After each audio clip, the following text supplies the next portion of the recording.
السلام عليكم ورحمة الله تعالى وبركاته. كي دايرين؟ لاباس عليكم؟ كنتمنى ان شاء الله تكونوا بخير وعلى خير. مرحبا بكم معايا في فيديو جديد واقتراح جديد. اليوم ان شاء الله نقترح عليكم جوج اقتراحات كالعاده. اول حاجه كيكه بدون شوكولاته بحجم عائلي ان شاء الله للمائده ديال العيد، للطاوله ديال العيد. صراحه كتجي رائعه، اقتصاديه، بواحد المكونات اللي بسيطه، غتحضروا واحد الكميه اللي وفيره، وكذلك حلوى اللي بسيطة واقتصادية بواحد الزين اللي رائع اقتصادي، وكذلك كتجي في المنظر اللي راقية، وكتجي ما شاء الله بكمية اللي وفيرة. كنتمنى ان شاء الله الاقتراحات ديال اليوم ينالوا الاستحسان ديالكم. تبعوا معايا الفيديو من الاول بالاول حتى الاخر باش تعرفوا الطريقة والمقادير. كالعادة قبل ما نبداو الفيديو ديالنا دائما الصلاة والسلام على الحبيب، اللهم صل وسلم وبارك على سيدنا محمد وعلى اله وصحبه اجمعين. ونبداو اول حاجة بالحليوة ديالنا. الفيديو والمكونات اللي غنحتاجو لهاد الحليوه هادي. عندي هنايا البنات كنجيب كسا ولا اي حاجه فاش تخلطو. كنضيف 250 غرام ديال الزبده، وضفت كاس ديال السكر سنيده. وهنايا عندي مبشور ديال البرتقال. كنصحكم ديروه، ما تستغناوش عليه. صراحه كيعطي واحد الطعم لهاد الحلوه هادي اللي رائع رائع رائع جدا جدا. كتجي واحد المذاق واحد الطعم فيها اللي زوينه بزاف. المهم الزبده انا درت ديال البواطه، يمكن لكم ديروا مارغرين ولا اللي بغيتو، يعني البواطه ولا مارغرين اللي كان متوفر ديروه. وهنا عندي كاس الا ربع ديال الزيت. من بعد ما خدمت الزبده مزيان بطبيعه الحال، هي وداك كاس ديال السكر سنيده، وداك النكهه ديال وداك قشور ديال البرتقال. يمكن لكم تعوضوهم بقشور ديال الحامض ولا الفاني، ولكن كما قلت لكم في الاول كنصحكم باش ديروا قشور البرتقال، كيجي واحد الطعم اللي رائع رائع جدا. المهم هنا كما شفتوا ضفت داك الزيت وخلط مزيان تندمجوا ولا خليط ديالها على شكل كريمه. وعاد كنضيف جوج ديال البيضات كما كتشوفوا، وغنولي كذلك نخلط المكونات مزيان على هذه الطريقه تيندمجوا بعضياتهم. المهم طريقه تحضير جد سهله ومبسطه، وراه كتجي تبارك الله كميه اللي وفيره، وكيجي المقادير كما شفتوا راه بسيطين، وكتجي صراحه واحد المذاق فيها اللي زوين. هنا البنات راني ضفت 3 المعالق ديال الكوك. الكوك صراحه هو كيعطي مذاق زوين لهاد الحليوه ديالنا. كان متوفر ما كانش متوفر يمكن لكم تستغناو عليه، ويمكن لكم تضيفوا شي بحال دابا تعوضوه ببسكوي مطحون ولا. مهم هنا كما شفتوا راني بديت كنضيف الدقيق، وضفت خماره غرام خماره حمراء 8 غرام. وانا كنضيف الدقيق، وانا تنجمع العجين ديالي دائما باطراف الاصابع. ما كنصحكمش باش تدلكوها البنات، غير باطراف الاصابع ديالكم تبقاو تجمعوها. تنوريكم القوام ديالها هو هذا كما شفتوه. من بعد ما جمعتها هي هذه كتكون العجينه ديالنا رطبه، ما تقصحوهاش بزاف، ما تكثرولهاش الطحين. صافي هنا ديال العجين ديالنا، وندوزو باش نشكلوها. انا كنجيب بلاستيك كنحلها وكندير قطعه من داك العجين ديالنا من بين داك البلاستيكات، وصافي. وكنجيب الدلاك وكنطلق العجينه ديالي. العجينه البنات ما تطلقوهاش رقيقه بزاف بحال الشكل ديال الصابلي، لان ما غاديش نلاقيوها، فقط كنديروا غير طبقه واحده. هنا غادي نطلقها شويه بالسمك اللي يكون شويه غليظ. دابا نوريكم السمك ديالها كي خاصو يكون. السمك ديالها نتوما كما كتشوفوا هو هذا. بالنسبه للتزيين انا هنا جبت فورشيطو، كنبقى هكا كان الوجه ديال الحلوه ديالنا كنبقى نحلوه على هذا الشكل هذا. البنات ما ننصحكمش بانكم تهبطوا الفرشيطه حتى لتحت باش تقطع لكم العجين ديالكم، فقط الوجه ديالها كنبقاو نخبشوه على هذه الطريقه هذه. صراحه كيجي واحد الشكل اللي زويون، وكيجي تزيين منها فيها، يعني ما كنحتاجوش نديرو شي مكسرات ولا شي حاجه. المهم هنا جبت القطاعه اللي غادي نقطع بها على شكل دائري، ويمكن لكم تقطعوا باش شنو ما كان عندكم، يعني مربع ولا غير كاس هكا صغير تقطعوا به، يعني اللي كان متوفر واللي موجود دائما كنقضيو باللي كاين. وهنا هذا هو السمك ديالها كما كتشوفوا، هذا هو الوجه ديالها. صراحه كيجي زويون بحال اللي راكم دايرين لها هكا كاوكو مهرماش ولا اللوز مهرماش كيجي الشكل ديالها اللي زوين بزاف. وكما شفتوا راه منها فيها التزيين ديالها راه بسيط، وفكره رائعه هكا للتزيين. وهذا هو الشكل ديالها. كنبقى على هذه الطريقه كنهز ونحط في اللاطه ديالي. كما شفتوا السمك ديالها راه ما رقيقش البنات، شي شويه يكون متوسط. هذا هو السمك ديالها. نستمر ان شاء الله على هذه الكيفيه، تنكمل الكميه اللي عندي كامله ونعمر اللاطه وندخلها في النار الفران اللي مسخن من قبل على درجه الحراره اللي متوسطه. ملي كنبغيو ندخلوها كنقصوا النار اللي مهيله، وندخلوا البسكويت ديالنا طيب ولا هاد الحليوه ديالنا طيب على نار المهيله وطيب على خاطرها حتى كتاخذ ان شاء الله داك اللوين مذهب، ونخرجوها باش نتلاقاو معكم باش نزينوه. وهنا من بعد ما خرجتها من الفران هذا هو الشكل ديالها كما قلت لكم، على نار اللي مهيله. خليوها طيب على خاطرها كتاخذ هاد التحميره هذه وهذيك الرائحه ديال البرتقال ملي كتكون كطيب. صراحه كنصحكم ديروا داك القشور ديال البرتقال. وبالنسبه للتزيين البنات كيبقاو اختياري، يمكن لكم تخليوها غير هكا، كديروا لها خطوط ديال الشكلاط بيض ولا كحل. انا هنايا زينت لها النصف ديالها على هاد الطريقه، ذوبت الشكلاط اسود ودرت معاه شويه ديال الزيت ملي كنت كندوبو في حمام مائي، وجبت البسكويت ديالي وكنديرو على هذا الشكل هذا. النصف ديالو كنديرو في الشكلاط. صراحه تزيين لي بسيط وراه كيجي زوين. فقط النصف ديالها، يمكن لكم ديروا النصف اسود وديروا النصف ابيض، ولا المهم التزيين دائما تيبقى اختياري حسب اللي متوفر عندك في الدار واللي موجود. صراحه ما كتاخذش كميه كبيره ديال الشكلاط. شكلاط اسود، انا درت اسود، يمكن لكم ديروا ابيض، فقط الاسود كيعطي منظر لي زوين.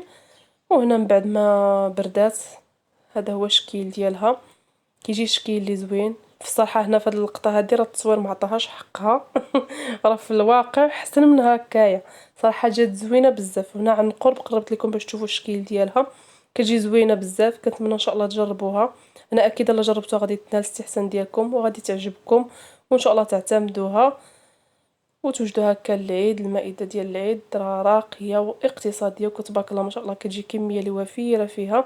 هنا ولدي قال لي انا اللي نوريهم كي جات صراحه عجباتو حتى هو كلاها. وراكم عارفين الدراري ملي كتكون شي حاجه فيها الشكلاط راه كتعجبهم. انا قربت لهم باش تشوفوا الشكل ديالها. صراحه كتجي زوينه بزاف. كنتمنى ان شاء الله تجربوها. انا اكيد الا جربتوها غتنال الاستحسان ديالكم. ومن طبيعه الحال لو وصلتوا حتى لهاد المرحله هذه ما تنساونيش من لايك، وعلاش لا بارطاج مع الاهل والاحباب والاصدقاء.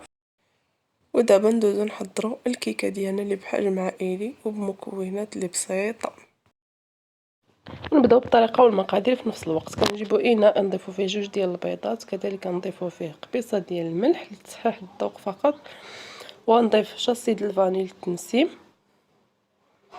وغنضيف كاس ديال السكر سنيده. انا بديت كنطرب عاد فكرت عاد ضفت كاس ديال السكر سنيده دائما بعبار كاس ديال العنبه، وكنخلط الكل مزيان غير باليد هكا، غير بالفوي. طرب مزيان حتى ما كنبقاوش نحسوا بداك الحبيبات ديال السكر سنيده، كنبقاو نحسوا بهم دابو. عاد غادي نضيف كاس ما عمرش ديال الزيت تقريبا ناقص اسبوع، وكذلك كنولي نطرب مزيان تيندمجوا بعضياتهم المكونات. ملي كنحسوا بهم اندمجوا بعضياتهم عاد كنضيف كاس ديال الحليب، حليب عادي يعني ما مسخناه ما والو، وكنطرب مزيان غير كما كتشوفوا غير بالفوي. يمكن لكم تضيفوا يوغورت يعني اي نوعيه كتفضلوا، ما بغيتوش تضيفوا الحليب. وهنا كنبدا الدقيق نضيفو تدريجيا. ضفت الكاس الاول كنضيف هنا 3 ديال الخمارات من وزن 8 غرام، ما يعادل 24 غرام ديال الخميره الكيماويه. وغادي نضيف 2 شاصيات ديال الكاكاو. كنشط الشاصيات هادو يمكن لكم ديروا 2 معالق كبار يكونوا عامرين مزيان الكاكاو المر. وغادي نطرب المكونات، غنخلط مزيان الدقيق. بطبيعه الحال الدقيق خصو يكون مغربل باش ما يكونش فيه داك الحبيبات، ما يعذبكمش هكا ملي تكونوا كتخلطوه. يعني على هاد الطريقه هذه، يعني طريقه سهله وكيجي غزال. هنا ضفت الكاس الثاني ديال الدقيق، دائما بعبار كاس ديال العنبه، ونخلط مزيان. الخليط ديالنا خصو يكون خفيف شويه باش كتجينا الكيكه مهويه وكتجي خفيفه متجيش ثقيله. هنا صافي هذا هو القوام ديال الخليط ديالنا، يعني هزنا 2 كيسان بعبار كاس ديال العنبه. هادو هما المقادير، يعني مقادير اللي بساطين، مكونات بساطين متوفرين عندك في البيت، وراه كيجي كيك اللي رائع رائع خطير يعني بمعنى الكلمه. ولا ان شاء الله تعتمدوه. صافي هنا كنجيب اناء اللي غندخل عفوا المول اللي غادي ندخل الفران، دهنته بالزبده ولا بالزيت ورشوه بالدقيق، وكنكب الخليط ديالي. بطبيعه الحال الفران راه بارد كما كنقول لكم دائما، انا الفران ما كنسخنوش، خليته بارد. تدخلت الكيك ديالي، عاد شعلت النار اللي مهيله. الا كان الفران ديال الضو كتشعلوا النار اللي كتكون على 180 درجه غير من التحت حتى كيطيب الكيك ديالكم وتشوفوه نشف، يعني ما يبانلكمش واش تحمر. تشعلوا عليه من الفوق كينشف من الفوق، كياخذ واحد هكا واحد الطبقه كتعرفوه راه تحمر صافي وتخرجوه. المهم هذا هو المول. هنا قبل ما ندخلوا الفران البنات هنا كنخبط واحد 2 خبطات هكا على الارض باش كيجي متساوي الكيك ديالنا، كيجي مقاد. بعد ما دخلناه الفران غندوزو نحضروا الصوص اللي غادي نسقيو به هذا الكيك. كنحتاجوا لها كاس ديال الحليب، 2 معالق كبار ديال السكر سنيده، كاس ديال الحليب عبار كاس ديال العنبه، 2 معالق كبار ديال السكر سنيده، معلقه كبيره ديال الدقيق، يمكن لكم تعوضوها بمعلقه كبيره ديال النشا. وهنا درت 2 معالق كبار ديال الكاكاو المر، يعني يكونوا عامرين مزيان مزيان كما كتشوفوا. وهنا كنضيف نيسكافي واحده، ولا يمكن لكم ديروا معلقه كبيره الا كان عندكم هكا القراد ديروا معلقه كبيره ديال القهوه السريعه الذوبان. صافي هنايا كنخلط الكل في الحليب وهو بارد حتى كنشوفهم اندمجوا مزيان مع داك الحليب، ما بقاوش داك التكتلات باش ما يهبطوناش القاعده ديال الكاسرونه. عاد نهزوا الكاسرونه ديالنا وكنضيفوها فوق النار دائما مع الاستمرار في التحريك على هاد الطريقه، النار اللي مهيله وهي فوق النار وحنايا كنحركوا حتى توصل ان شاء الله لمرحله ديال الغليان. المهم هنا معكم الطريقه من الاول تتفهموا. صافي هنا دائما مع التحريك، يعني ملي كنديروا فوق النار ما تحيدوش يديكم، ما تغفلوش عليها باش ما تحرقش لكم وتجيو في واحد المذاق اللي مر. كنبقى على هاد الطريقه هذه صافي حتى كتوصل لهاد المرحله هذه ديال الغليان. صافي هنا راه واجده الصلصه ديالكم كما كتشوفوا، ها هي واجده. صافي غادي نطفي عليها النار وندوزو باش نكملوا طريقه التحضير. هنا من بعد ما حيتها فوق النار كنزيد لها نص كاس ديال الحليب اللي بارد بحال اللي كنخفف به داك الكريمه كما كتشوفوا لهاد الصلصه هذه. وغادي نضيف دانيت ديال الشوكولا، يعني كيبقى اختياري هاد المرحله هذه، يمكن لكم تضيفوا دانيت ولا تضيفوا شي قطع ديال الشوكولاته، ولا يمكن لكم تكتفوا بها غير هكاك. يعني هي كتجي هاد الصوص هذه كتجي غزاله، يعني كتجي لذيذه لذيذه لذيذه بزاف كما شفتوا. انا قلت لكم بدون شوكولاته في العنوان، داكشي باش ما درتش الشكلاط، درتي هاد الدانيت هذا نكهت به وراه كتجي غزاله. هنا الكيك ديالنا بعد ما خرجناها من الفران كنديروا لها هكا ثقب هكا بالكيردون باش تشرب داك، يعني ما كنسقيوهاش، ندير لها غير الصوص باش تشرب داك الصوص وصافي. كندير فيها داك الثقب مزيان بالكيردون كامله. هنا كما كتشوفوا كنضغط عليها راه جايه رطبه مفشفشه جايه غزاله، يعني كيك اقتصاديه كما شفتوا. المقادير ديالها بسيطه ومتوفرين في كل البيت، وتحضري ان شاء الله اروع كيك ان شاء الله غتعتمديه وما توليش تغيريه، يعني بحجم عائلي. صافي هنايا غادي نكب الصلصه ديالنا كما كتشوفوا رائعه غزاله كتشهي الصراحه. كنتمنى ان شاء الله تجربوها، انا اكيد الا جربتوها انكم غادي تعتمدوها. المهم هنا وزعت الصلصه ديالي على اللاطه كامله فوق الكيك كامله، وزعتها باش تجي متساويه، وكما شفتوا الشكل ديالها كيجي زوين. وتزيين هنا نزين انا بالفوتين، يعني التزيين كيبقى اختياري، ديروا رقائق كاوكاو رقائق اللوز الشكلاط محكوك. انا ما درتش الشكلاط لان قلت لكم بدون شوكولا، ما بغيتش ندير الشوكولا، يعني هكا بهذه الطريقه كتجي رائعه. ديروا كاوكاو مهرمش، يعني اللي متوفر. التزيين دائما كيبقى اختياري حسب اللي متوفر واللي موجود واللي متوفر في البيت. دائما حنا مع السهل والبسيط، ودائما كنحاول باش نقدم لكم وصفات الاقتصاديه وفي نفس الوقت راقيه والطعم زوين. المهم هنا نخليها جانبا حتى تبرد تقريبا واحد 30 دقيقه، راه كتكون واجده كتكون بارده. المهم هنا قطعتها في اللاطه، قطعتها هكا على جوج، وغادي نولي كل قطعه غادي نقطعها على جوج، يعني قطعتها على 4 وكنولي نديرها هكا مرصويات يعني مكعبات. تقطع كيبقى اختياري. يعني داك الصلصه كتجي معلكه كتجي زوينه بزاف، يعني كتجي بحال اللي راك دايره الشوكولاته من الفوق، ولكن راه بدون شوكولاته اقتصاديه. هنا نقطع معكم تشوفوا قطعه كي كتجي دايره، هذا هو الشكل ديالها كتجي راقيه زوينه بزاف. كنتمنى ان شاء الله تجربوها، انا اكيد الا جربتوها غادي تعجبكم وغادي تعتمدوها، توليو تحضروها مره وجوج وثلاثه، تبقاو دائما توجدوها.